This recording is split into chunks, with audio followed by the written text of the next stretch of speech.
You guys good for one more? Kind of sounded like the CD when I said that. You guys good for one more song?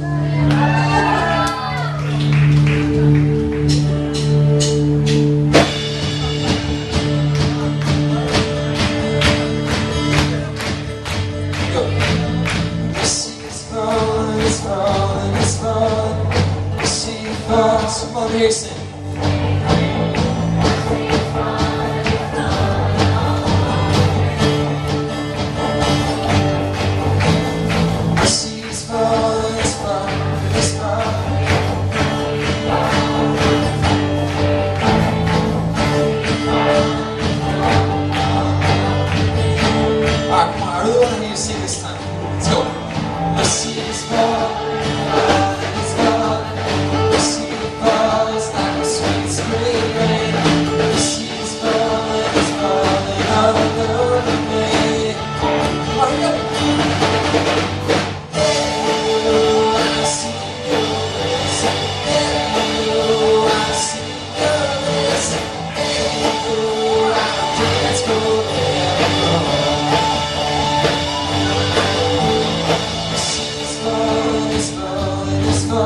Horses.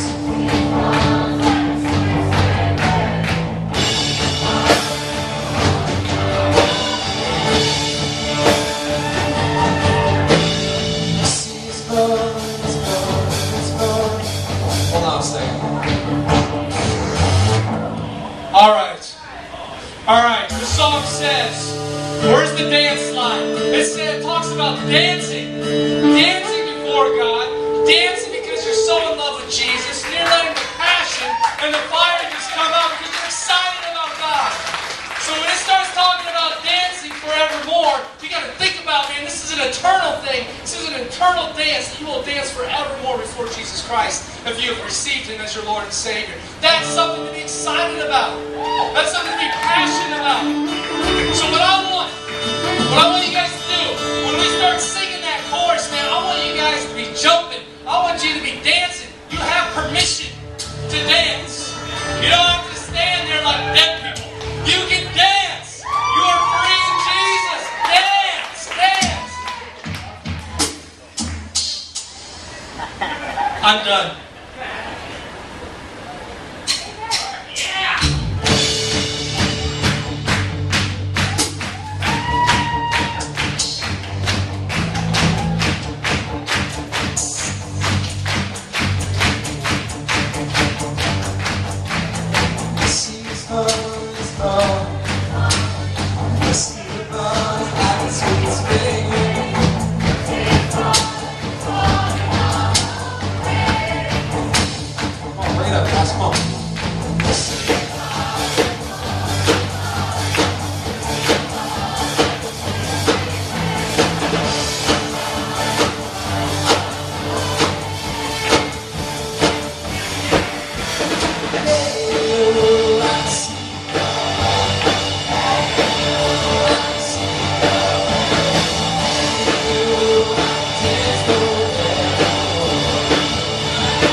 Alright, you gotta repeat after me, ready?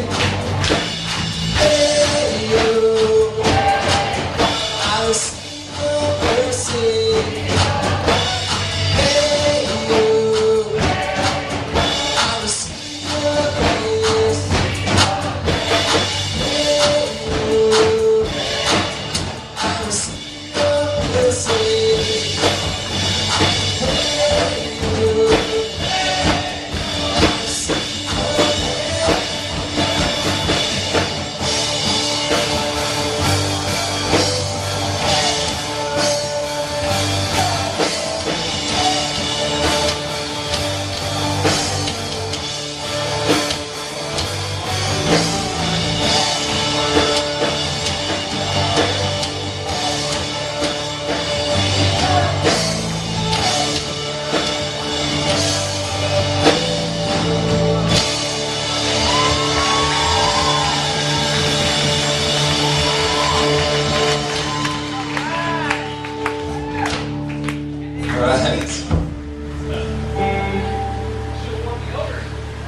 Deodorant. Dance party time. Nose teaser, sorry. You can have a seat.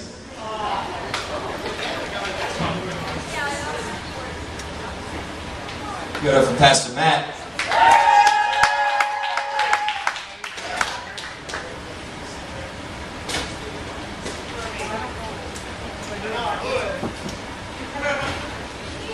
I didn't bring my water or Gatorade, so I'm in trouble. I thought about it on the way out. I have a Gatorade. I have a flavor I had picked out to speak tonight and everything. And I forgot it. My wife's got my back. All the time. All the time. Give it up for my wife. She's awesome. Hey, if you didn't know too, she's pregnant, so I'm gonna be a dad. I don't think I've announced that here, but most people know, but I just thought it was kind of cool to share. So that's new to some people. You look up at me and think, thing, it's now connecting your head. Like he says in the video, wait a minute, Matt's going to be a dad. It's connecting in there, and you're like, oh. So I'm pretty excited about it. It's going to be pretty cool. Some of the other stuff I'm excited about Element starting up. I'm going to be at the car show last night. A bunch of guys, saw a couple kids, they usually come on Friday nights, and they came over and talked to me, and so I gave them a couple free passes, and they were pumped about it. You know, they had kind of heard about some of the stuff that was going on. I was telling them about some of the changes, and it's just real exciting, and I can't wait, so pumped for that. So we're going to get into it tonight, rather, and just kind of go for it. We've been kind of talking about this topic of discipleship, kind of mixed and rolled into kind of the vision and where we're going with the fall. And John started off and he kind of defined what a disciple is and defined it as one who chases after. And John, just so you know, I asked him last week because you weren't here, and they actually remembered how you defined it, so that was pretty cool. They were listening to you, so that was good. And then he spoke the next week. I wasn't here, so I don't know what he said, but I'm sure it was good. It was good. I heard it. And I spoke last week and kind of talked about being a disciple, and being a disciple means you're going to have to choose who you're going to please. You're going to please people, please parents, please friends. You're going to please Jesus. And so tonight we're going to keep talking about discipleship a little bit. Last week when I talked, I showed this clip of from this movie, Rudy, and so I'm going to show another one that is kind of going along in the progression. How many people have seen Rudy? Okay, so how many people have not seen Rudy? Now last week I said if you haven't seen Rudy, either go, what? See, some of the junior hires, that's cool, but there was just a college age person that was like, I've never seen it, that's messed up. That's messed up. You guys have an excuse, there's no excuse back there. No excuse for it. Rudy is probably the best sporting film of all time. Probably one of the top 10. It's also got one of the best musical scores of all time. So if you're into music scores, which I'm sure none of you are, but I took an intro to music. Film music. That was one of my freshman classes that I thought I wanted to do a really smart classes. So that was one of it. But I did a report on Rudy. So anyway, we're talking about Rudy and kind of his story, and he was a dreamer. And to give you some background before I play this clip, he wanted to go play football at the University of Notre Dame. Problem was, he was like Zach size. Right? And the right guy, there's nothing wrong with being a guy. I mean, I'm talking, there's nothing wrong with that, but if you're going to play college football, you need to be, like, no one in this room is big enough to go play college football. I mean, you got to be a beast to go do that. And so his dream was to go play college football at not only some college, but a good college. And everyone told him he'd be an idiot to do it. And he goes chasing after a dream, and things are actually going pretty good. He actually makes the team. He makes a practice squad. He's not going to even dress. His dream is just to be able to wear a uniform and dress. And it's not working out. He starts trying to take some shortcuts. He starts trying to, he gets real frustrated, and eventually things don't go so well. And so I want you guys to take a look at this video, and then we're going to kind of get into it, all right? Give it up for Rudy. That's right. What you doing here? Don't you have practice? Not anymore, I quit. Oh. Well, since when are you the quitting kind? I don't know, I just don't see the point in it. So you didn't make the dress list. There are greater tragedies in the world. I wanted to run out of that tunnel for my dad. To prove to everyone that I was what? that I was somebody. Oh, you are so full of crap. You're 5 feet nothing. 100 and nothing. And you got hardly a speck of athletic ability. And you hung in with the best college football team in the land for 2 years. And you're also going to walk out of here with a degree from the University of Notre Dame. In this lifetime, you don't have to prove nothing to nobody except yourself. And after what you've gone through, if you haven't done that by now, it ain't going to never happen.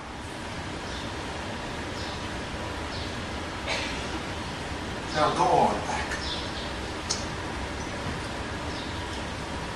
Sorry, I never got you to see your first game. Well, I've seen too many games in this stadium. But you said you never saw I've me never seen a game from the stands. playing. I rode the bench for 2 years. Thought I wasn't being played because of my color. I got filled up with a lot of attitude. So I quit. Still not a week goes by, I don't regret it. And I guarantee a week won't go by in your life, you won't regret walking out, letting them get the best of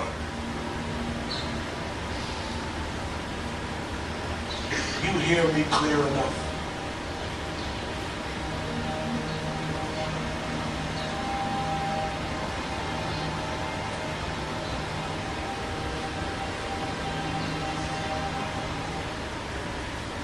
I wish I could hire that guy to come in and speak to you guys. He'd probably be better than me. He's pretty inspiring. So Rudy ends up quitting. Towards the beginning of that conversation, he says he wanted to be somebody, and he ends up going back on this dream. Last week, I also read to you part of this book. It's called The Dream Giver, and it's about this guy named Ordinary, and he lives in a town called Familiar.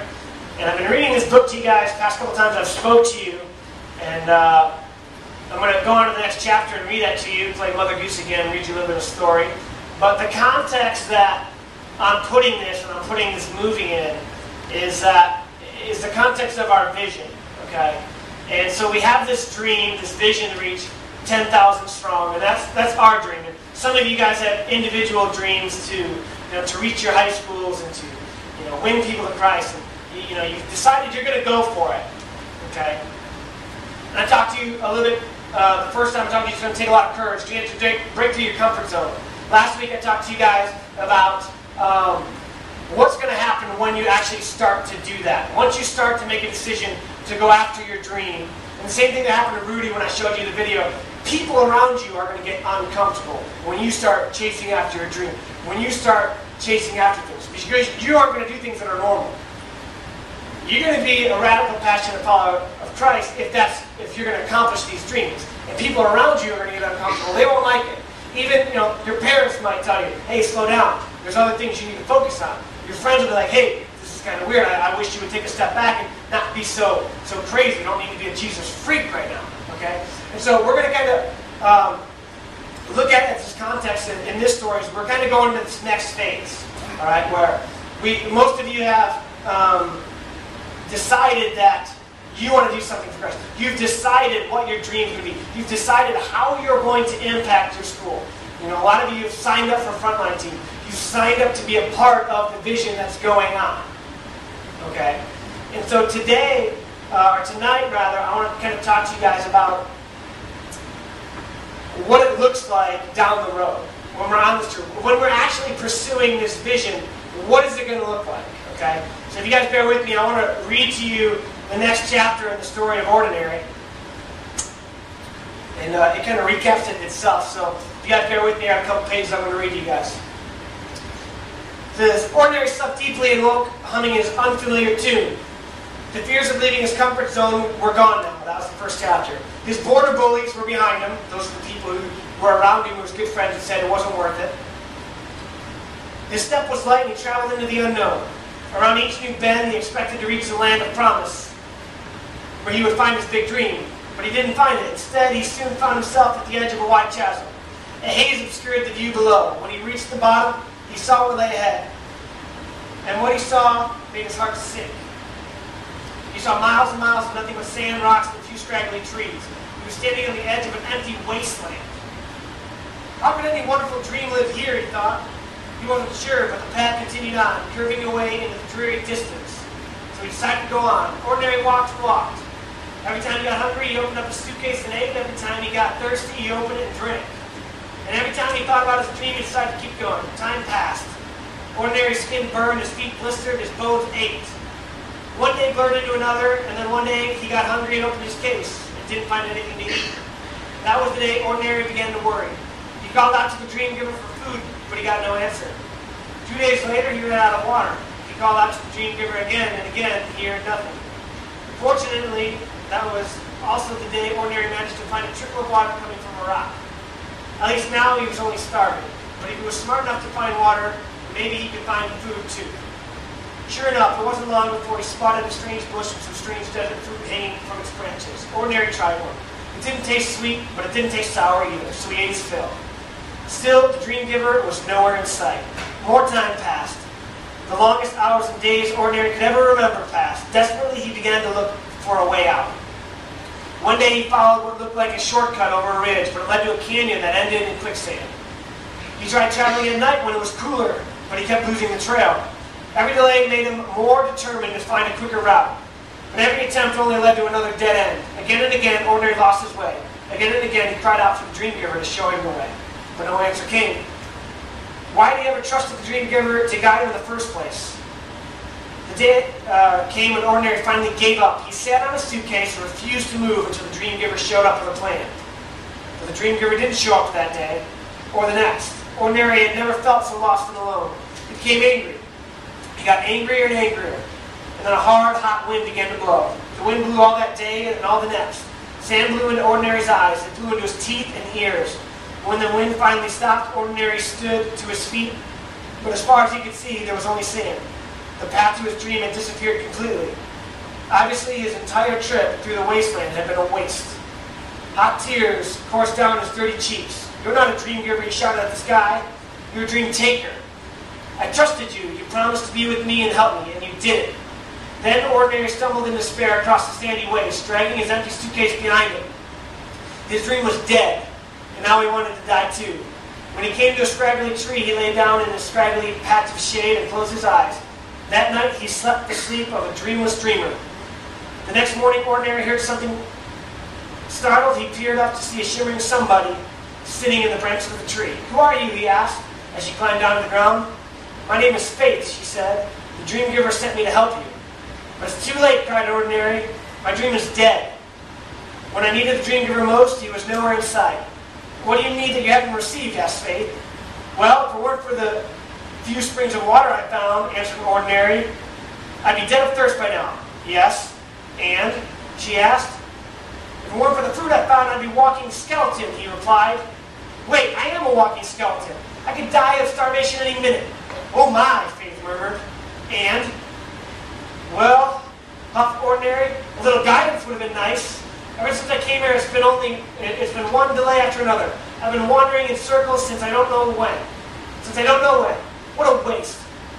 I see, said Faith, nodding. So what will you do now? Just tell me how to get back to familiar, he said. I'm sorry, she said. But I can't help you with that. That figures, said Ordinary. The Dream Giver sends me a helper who can't even help. You might be right, said Faith, but that's for you to decide. Then Faith walked away in the direction Ordinary felt sure was wrong. It wasn't long before Ordinary began to have second thoughts. What if he was wrong? He wished he hadn't been so rude to that somebody named Faith, and he began to miss her. He realized that while they were talking, he had felt hope for the first time in a very long time. Ordinary jumped to his feet and scanned the horizon. Faith, he cried. She was nowhere in sight. Faith, he cried again, but there was no reply. Then Ordinary had an idea. He climbed the scraggly tree to the top. From there he could see Faith in the distance. As quickly as he could, he climbed down and set off in the same direction. Later that day, Ordinary was eating some fruit beside a trickle of water when he saw his journey through the wasteland in a whole new way. Food enough for the day, water when he needed to drink, a path to follow that led to Faith. How could he have been so blind? Even when the Dream Giver had been nowhere in sight, he had always been near. That was the day, too, that Ordinary looked at his empty suitcase and decided it was time to leave it behind. He made a makeshift knapsack, took his dream journal and feather and ink, and walked on.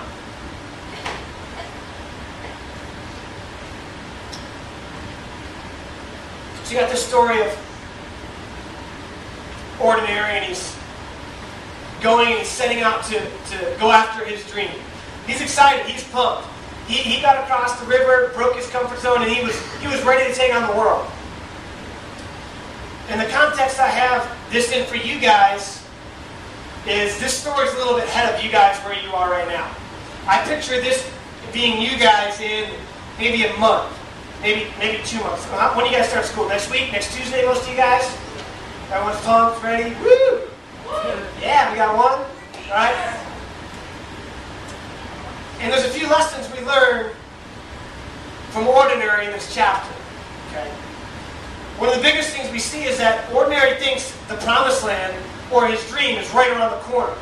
He thinks it's right there. He thinks just by accepting it and wanting to go after it, he's going to find it. It's going to be boom. He's going to take a few steps and it's there. But that's not what he finds. He finds this wasteland. If you got your Bibles, I want you guys to take a look at Scripture, because it shouldn't surprise me. Scripture pretty much dictates that's how it's going to be. Okay, so if you have your Bibles, I want you guys to open up to Matthew 7. Matthew 7 is part of the Sermon on the Mount. Sermon on the Mount is a couple chapters in the Gospels where Jesus gathers his disciples together, and he's got them, and he's pretty much on fire. I mean, he's just, if you look at your Bible, and in these 2 chapters, it says, Jesus teaches on this, Jesus teaches on this, Jesus teaches on this, and just bam, bam, bam, he's covering all these different topics, and he's making all these awesome points. But I want to focus in kind of what, towards the end of this Sermon on the Mount, one of the things he says to the group, the crowd around. Now, just a quick funny story. I don't think I've shared this before, but I just thought of this, and I wanted to make sure I shared it. When we were in El Salvador, John was, I think he was actually teaching on the crash of rhinos. And he was teaching about Jesus' teachings. And he was talking about the disciples and how awesome it would have been to be a disciple. And remember, he's in El Salvador, so everything he says has to be translated over into Spanish. Alright? And I'm not sure you noticed it, but we began to tease him because he was talking about all the great things people would hear, and the way he said it was, man, it would have been awesome to be a disciple because you would have been around Jesus when he had all these mind-blowing teachings. And I was like, alright, yeah, mind-blowing teachings, that's cool. But I was like, wait a minute, mind-blowing teachings. I leaned over to the translator and I was like, how did you translate that? Or how did the lady up there translate that? And she was like, she said Jesus' brain-exploding teachings. And so I just thought that was pretty good. I want to share it. It reminded me of this is part of Jesus' brain-exploding teachings. And it's pretty good. Pretty good. So there's this passage of Scripture. It's actually one of my favorite passages. It kind of gives a name to this wasteland that Ordinary was going through. Okay? And if you're paying attention, I want you guys to be able to kind of expect this kind of journey. I don't want you guys to expect to hit your dream overnight. Okay? I want you guys to go to Matthew chapter 7, verse 13. Pretty famous verse here. Matthew chapter 7, verse 13 and 14. It says, "Enter through the narrow gate, for wide is the gate and broad is the road that leads to destruction, and many enter through it. But small is the gate and narrow the road that leads to life, and only a few find it." And I think you read scriptures like that, and it's like, oh yeah, I don't know what Ordinary was thinking. It wasn't going to be an easy road. It was going to be a narrow road. It was going to be small. And what I love about the scriptures, I read it, it starts off by talking about a gate. Now, a gate is usually an entrance or an ending. You're leaving or coming. But it goes on to say that the path, or the wasteland that Ordinary is going through, is a road. A road means there's an actual path that you have to take. Okay? And one of my favorite examples out of this story that I've heard before is from a guy named Francis Chan. How many people have heard of Francis Chan? Okay. He's I don't even know if he's pastor of the church anymore, but I think he switched that. He's a missionary over in China now. But he's pastor of a really large church. And it was during a leadership summit, he was talking, and he said one of the people in his church came up to him and said, "You know what your problem is? Chan or Francis or Pastor, I don't know what they call him. But you know what your problem is?" Francis Chan, he says, "Your problem is that you think everybody in church is supposed to lead this radical, passionate kind of life. You think that every single person should be doing that." And Francis is telling the story. He's kind of taken back by this guy, and he's like, "Have you read Scripture?" And he brings up this verse. Last time I checked, narrow was the gate and narrow was the road that leads to everlasting life. And I don't know if there was an edited version that installed a carpool lane in there that's a little bit slower, where everyone can just hop on and coast through it. But I haven't seen that. And that's just always stuck with me. I love that example. There's no carpool lane that we can jump on, where we can just speed through and get to where we want to go. And as we've been getting ready for this 7th grade transition, I began to look at some students And I began to look at what they're going into. And if you listen to John or myself preach on a typical Wednesday night, it's awesome.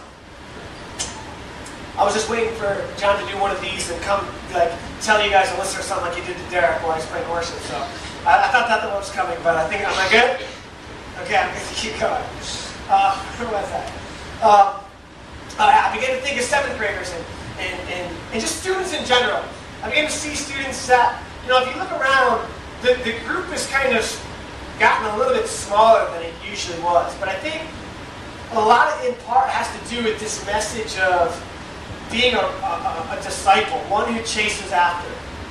And I begin to see people that they want to do that carpooling thing, and so coming to church makes them uncomfortable, and they don't want to hear it anymore. And so I begin to kind of question myself, saying, Matt, well, what do we do with the students? What is there for the students that don't care very much? Like, should there be something for that student? Should there be someone who wants to be a nobody? And I began to think about it, and it just doesn't make sense. That's kind of stupid. How do you plan a ministry around people that don't want to influence others for Christ and don't want to make a difference? You really just can't do that. And so I read a verse like this, and it says, enter through the narrow gate, for wide is the gate, and broad is the road that leads to destruction, and many enter through it. But small is the gate, and narrow is the road that leads to life, and only a few find it. And so, I guess my definition of a disciple, as we've talked about what a disciple is, I remember, John's was one who chases after. My definition would kind of be this. A disciple is a somebody. Or at least someone who's trying to be a somebody. You got Ordinary in this story, and he's trying to be a disciple. I'm not saying you have to be famous and write books and win 1,000 people to Christ to be a Christian. I'm saying you have to at least be willing to not say, I'm just going to sit and be okay with ordinary. I at least have to attempt as best I can to do what God wants me to do. And so, relating this to where you guys are and how this all has to do with 10,000 strong and the vision at hand. Okay, I want you guys to picture this. We've heard about some of the vision of what 10,000 strong means. For you 7th graders that are new, if you haven't heard, the vision of what we kind of want to do is we want to reach 10,000 students and plant a seed for them to hear the gospel, many of them for the first time. 10,000 students. If you do the math, that's a ridiculous amount of people. It's pretty much impossible. Kind of like Rudy making the Notre Dame football team. It's not going to happen. Okay? But yet that's our vision and that's our plan. And the last couple of weeks we begin to hear some of even your own testimonies. I know Alana and some of the other girls I've read, actually their vision and their plan, their dream, if you will, of what they want to do. And how they want to reach, one wants to reach 100 students. They want to reach 100 students in their school. Alana, I don't remember exactly what yours was. Where are you? But it was just awesome. It was very specific. It was reaching certain students. And in this context of the video we saw and the story we just read, I want you to pick yourself in the first week of school. First week of school hits next week, and you got your plan. You have it written up, and you're just excited. You're ready to go. You have your plan. You're not gonna swear, and so you're gonna wear a Christian T-shirt. You're gonna invite your friends to come over and watch Soul Surfer because that's got a Christian message in it. And you got this plan of what you want to do to impact your friends. But what I want to warn you of is expecting to overnight reach your destination. Okay? And I want you guys to be prepared, and that's why I read you that story. Because as you go through your journey, it is a road. It's a road. It's not a gate where I'm here, I'm good, I've made it. It's a road, and it's a path you're going to take. And I want you guys to be aware of how difficult it's going to be. I don't want you to be like Rudy, who quits, who says, I'm done. Because what's going to happen is, a lot of you guys, you're going to go and you're going to be on fire. And all of a sudden, when you get into your school, if you're truly going to go after your dream, you're going to find quickly that there's not a whole lot of other people in your school that thinks your dream is very cool. You're quickly going to become labeled that Jesus person. Is there anyone in here that there's a context in your life where you're labeled that Jesus person? That's good. You know, for me, I really don't have one anymore because I'm a pastor, and so I kind of, my crowd of people, that's a good thing. But when I worked at Circuit City, I was the Jesus guy. I was the guy who, I guess how would I explain it? How would I know that? I just talked about Jesus. I was at church all the time. Those are the things I was doing. And it wasn't cool. For me, I was all right with it. But it's going to come to a point in your schools where you're going to have to make a decision. Is this really what I want to be doing? Or am I going to sit back and blend in with kind of the crowd of what's going on at school? You're going to be praying for your friends, and you're going to want to see them start to come to Christ. And guess what? They're going to start to reject you. They're going to say, well, I don't know about that whole church thing. That's kind of weird. If I start going to church, people are going to think I'm like Tim Tebow, and he's kind of crazy. And you guys know what Tim Tebow is? He's like the church. He's Jesus guy for the NFL. That's the context. He's Jesus guy for the NFL. So people are going to think like that. And if you look right now, I read articles all the time. I'm following fantasy football. There's a lot of people who are just they make fun of him all the time in this context because he's the Jesus guy. And it's not the popular thing to do. Okay? So in the context of this wasteland that we're going through, I just want to begin to prepare you guys. There's going to be times where you're praying for your friends and you don't see an answer. You don't see them get saved. You might lose that friend, and you're going to be winding up a month down the road now. You're not quite as passionate as you once were. You're not understanding, wait a minute, God, why is this happening? Why am I losing maybe some of my friends? Why am I getting rejected? Why am I looking different? Why did maybe I not get voted into student council because of my beliefs? Why is this kind of stuff happening? And that's when, just like Ordinary in the story, or just like Rudy, you're going to begin to look for shortcuts. You're going to look, you know what, if I'm going to reach my friends, I'm just going to, hopefully I'll invite them to a Friday night, and maybe Pastor John will preach an awesome message, and maybe they'll get saved. And then you'll start to get tired, and you'll start to slow down, and you're going to start to stop going to the prayer meetings, and you'll stop doing the requirements of Frontline. You'll stop going to Friday night, and you'll stop inviting people. And, those Pulse meetings, you're not going to want to go to that because I've already been to church 4 times this week, and these things are going to come in to your life, and these ideas are going to come into your life, and it's going to be hard for you to accomplish your dream. And I just want to begin to get you guys ready and expecting this, what I call a grind. Just think about it. How often have we come home from a conference and we've had a vision and we've been pumped about it? Think with me, jump to 7 months from now. Friday night. Adults in here. Friday night. We've been doing it for 7 months now. You got to pick, the 100 feet of gum out of the floor. You got to clean up the garbage. It's late and we're tired. And it gets to that point where we're just like, just get through the night. Just get through the night. It's over. And we'll be ready for it. We've all felt that way before, right? And what I guess I want you guys to just keep aware of tonight is that I want to encourage you guys that a true disciple doesn't quit. There's going to be points and times when you're chasing after your dream, when you're chasing after trying to become a somebody for Jesus, where you're going to have to make a decision. Is this worth it or is it not? Is being someone who chases after, is being a disciple worth it? I've chosen who I'm going to please. I've chosen to please God, but that means I'm not pleasing everybody else. And now we're even further. Being a disciple means we're not quitting. Week in and week out, we're committed, no matter what.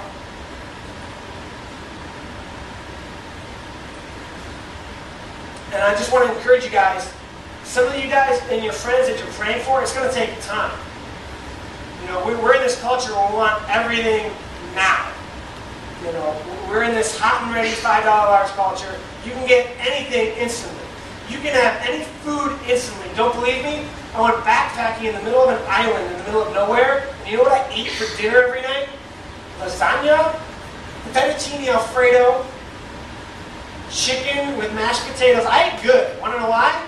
Because that's our culture. I can do that. I can put water in a freeze-dried meal, and I can have gourmet meals even on an island in the middle of nowhere. And that kind of mindset begins to creep into our Christianity, and we begin to not expect this road. We begin to not expect the weight. We begin to not expect to have to discipline ourselves to go to the prayer meetings every week, to show up to Wednesday night every week, and we begin to want things now. And when they don't come now, we give up, we quit, and we just say, you know what, God, I needed you when I was talking to my friends, but I didn't hear from you, and you know what, it didn't work out, and I'm done. And 6 months from now, right now we're loving 10,000 strong. We are pumped about it. I cannot wait. And so, kind of as I close, what I don't want to do is, rain on this parade and take the wind out of everybody's sails. But what I want you guys to do is count the cost. The kind of preaching that says, okay, narrow is the road. Am I going to be on that road? Really? Am I? Or am I just going to kind of go along with the motions and let everybody else do it? Come up with excuses. Look for shortcuts. Say, you know what? Maybe I'm not going to lead my friend to Christ. Maybe I'm just the person who plants the seed. And we'll use that as an excuse. Not that that's not true and it happens all the time. That does happen. That's a good thing. But we're going to start to take shortcuts, and we're going to start to not be as passionate about this. But I want you guys to agree with me that you're not going to let this happen. You're not going to be Rudy, who is so close to his dream, and because something happens he doesn't like, he quits. You're not going to be like Ordinary, who finds out the road was a lot harder than he thought it would be. He thought all he had to do was join Frontline and follow 10 steps, and all his friends would become Christians. But it turns out it's a lot harder than that. I don't want you guys to fade out, to quit. Okay? It's going to be a grind, and we're in it together. I want you guys to be somebodies. And that's my definition of a disciple. A disciple is a somebody. Somebody who doesn't quit, somebody who counts the cost, somebody who chooses who they're going to please.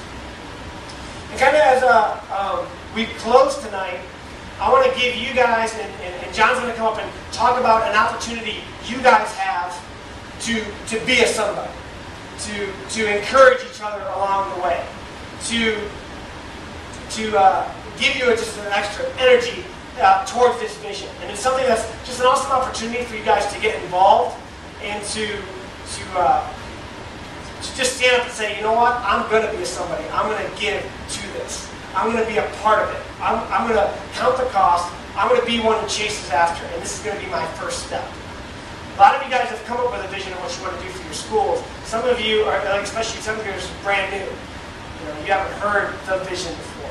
And so John's going to come up, and he's just going to kind of share, as we close tonight, kind of this vision of what he wants to do, a little bit more, and how you guys can get involved. Sound good? Cool. Yes. As soon as you get this card,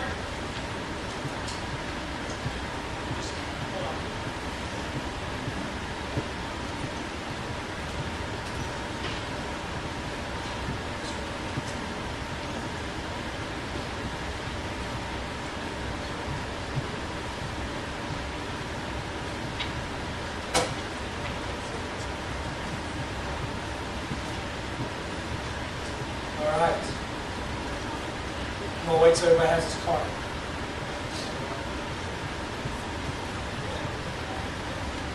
Everybody got one? What's on the front of that card? A chair. All right. Awesome. September 6th. No, 6th or 7th. Doesn't matter. September 6th, we have 600 chairs getting delivered out of the gymnasium. Now, this is because we believe that every one of those chairs and more is going to be packed this year on our Friday nights of students from your high schools and your friends and your community to hear the gospel. And we're going to be able to preach the gospel and share the gospel with them. So, I'm going to kind of talk to you about this. You know, this is your ministry, and you have the ability to make this ministry come alive. Or you also, as students, have the power to allow this ministry to be swept into mediocrity. All right, which is ordinary, which is average, which is standing around doing anything. Or you have the power to make it amazing. You have the power to make it come alive.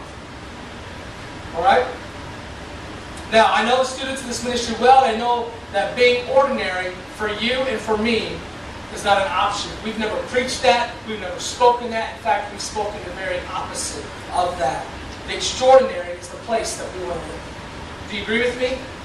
We want to live in the extraordinary. We want to see God's movement. We want to see God do amazing things. So the Woods leadership, pastor, the church board, has trusted us. He's trusted you guys as students. He's trusted the vision that we have of 10,000 strong. And he's trusted the vision of this youth ministry enough to give us a lot of money to revamp that gymnasium and make it fully video, media, sound capable so that we can run full-blown services down there in that gymnasium. Now, because this ministry is yours, one of the ways that we're going to do our part, one of the ways that our students, you guys, are going to take ownership in this vision, ownership in this ministry, ownership in 10,000 strong, is we would like each of you to really think about and pray about purchasing one or more of those chairs. With this idea, with this thought. That every one of those chairs that's going to be set up in that gymnasium represents a life of someone who's going to be sitting in that chair that doesn't know Jesus, that's going to hear the gospel. That chair could represent your friend that you've been praying for. That chair could represent your team. That chair could represent, every chair that is placed in that gymnasium is going to represent a life that can be changed. That's how I want you to, it's not just a piece of plastic and metal. It's a life that can be changed. That's how I want you to view this. Now, over the next couple of weeks, I want you to really pray hard about how many chairs God would ask you to sponsor. How many chairs God would ask you to purchase. Knowing that each chair represents a life that can be changed by the gospel this year. Now, on Wednesday, I'm really excited about this. Because I believe God's going to blow us away. On Wednesday, September 14th, it's a big night. You're not going to want to miss that night. You're going to want to bring it's going to be awesome. September 14th, Wednesday night, we're going to have a special youth service. We've got a special one planned. And on that day, we are going to receive together, all together that day, what the Lord has provided. Now, I want you to stretch your faith. I want you to begin to think big. I want you to pray hard and work hard to accomplish the goal that God sets for you. And maybe one chair. You may say, you know what? Man, I'm going to work my tail off. I'm going to sacrifice something. Maybe I'm going to sacrifice going to a movie. Maybe I'm going to sacrifice, a Coke a day for 10 days. Whatever the case is, I'm going to do whatever I can so that I can sponsor that one chair. That one life that could be changed. All right? So maybe one chair, maybe 20 chairs. God may put it on your heart. You know what? Man, I'm gonna bless you. I'm going to provide for you. I want you to take a step of faith. I want you to commit. And it's between you and God. I want you to commit. You're going to sponsor 20 chairs. And on September 14th, I believe that God is going to work through you. He's going to work in you. He's going to work through your hard work. And you'll be able to bring $200 in. $10 for each one of those 20 chairs. And you'll be able to give that September 14th for those chairs. Remember, these chairs really represent your friends. Hearing the gospel and having the opportunity to receive Christ. And I'm taking a huge step of faith here. And I truly believe with all my heart that this student ministry can raise $6,000 in 3 weeks. And purchase every chair in there.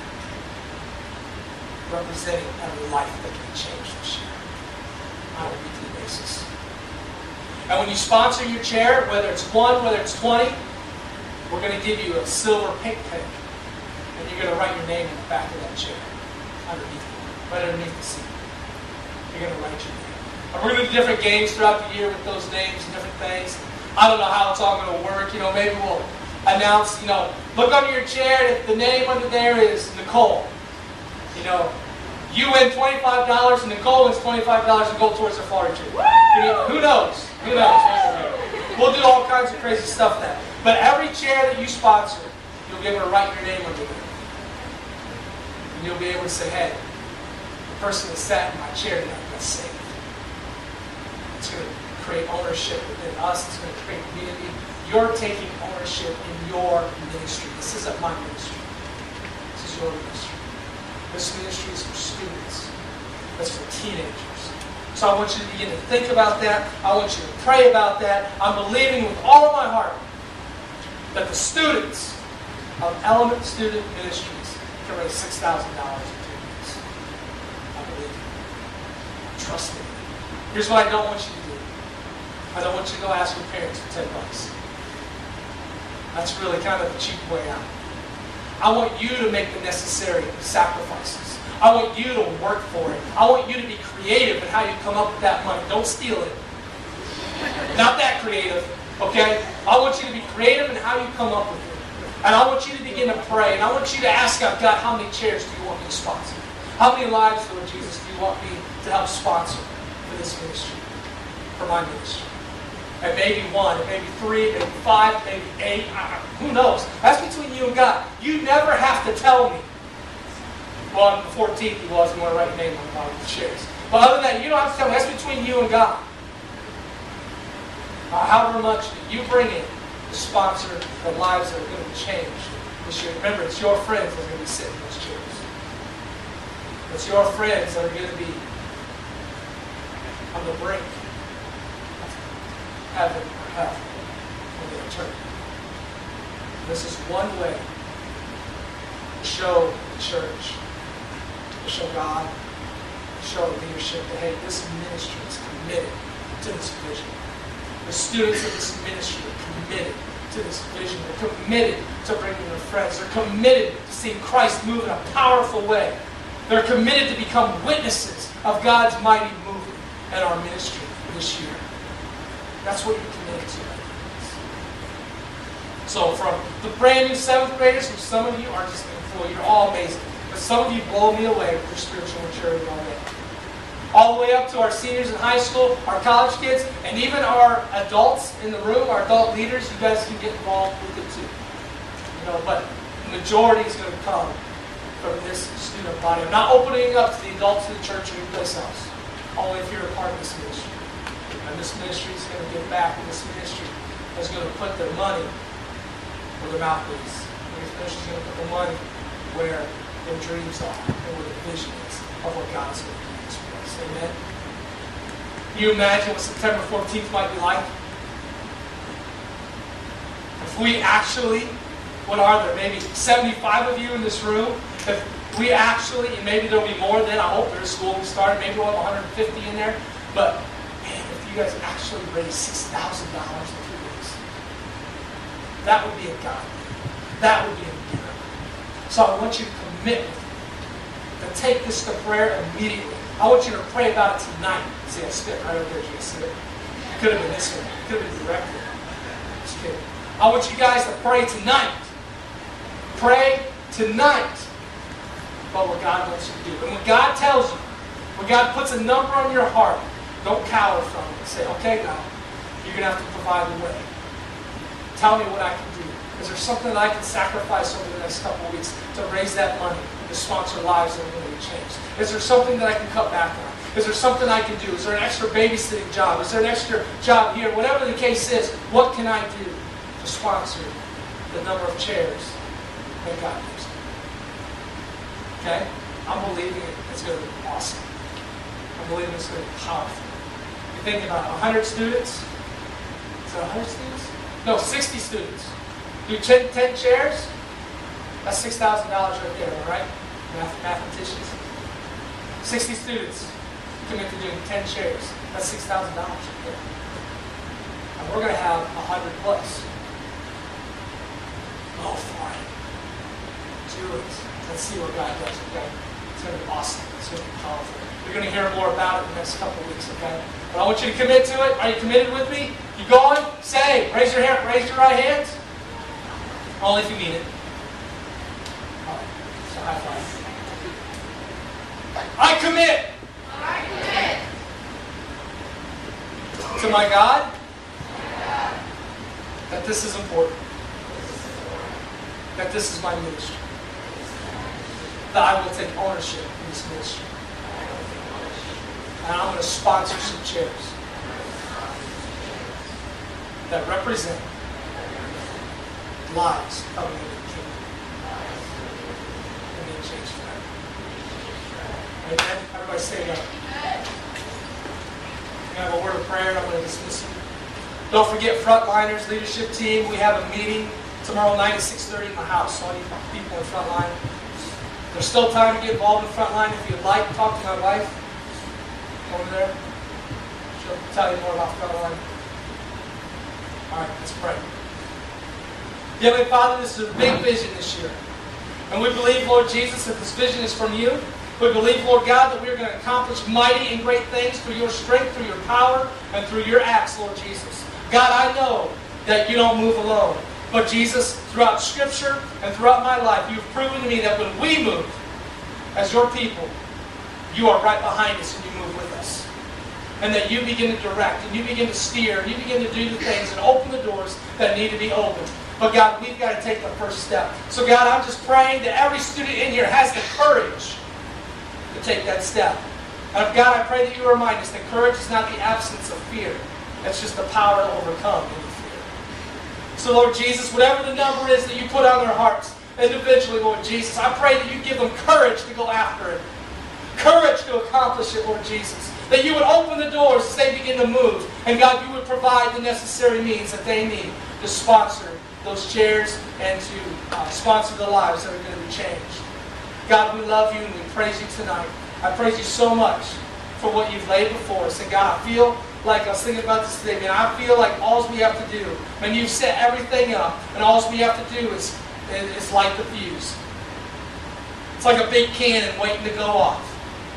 Everything's been falling into place for this vision to be accomplished. And all we have to do is light the fuse and hold on tight. And God, you are going to do miraculous things. You're going to do awesome things this year, God. We believe it with all of our hearts. And God, I'm so proud of these students. I'm so proud, Lord Jesus, of what they've been doing. I'm so proud of them, of coming alongside of this vision and embracing this vision. God, I pray your blessings upon them. I pray your favor upon them. Especially as they start to think about going back to school, Lord Jesus. That you give them great influence. That, Lord Jesus, you give them the right words at the right time to speak. And that, Lord God, every student in this room tonight would lead many to Christ this year. God, for your kingdom and for your glory, we pray it in your holy and precious name. Amen. Everybody said amen. All right, you guys are dismissed. If you need an extra card or anything, you got a friend you want to give it to, or somebody that's not here tonight, grab one up here.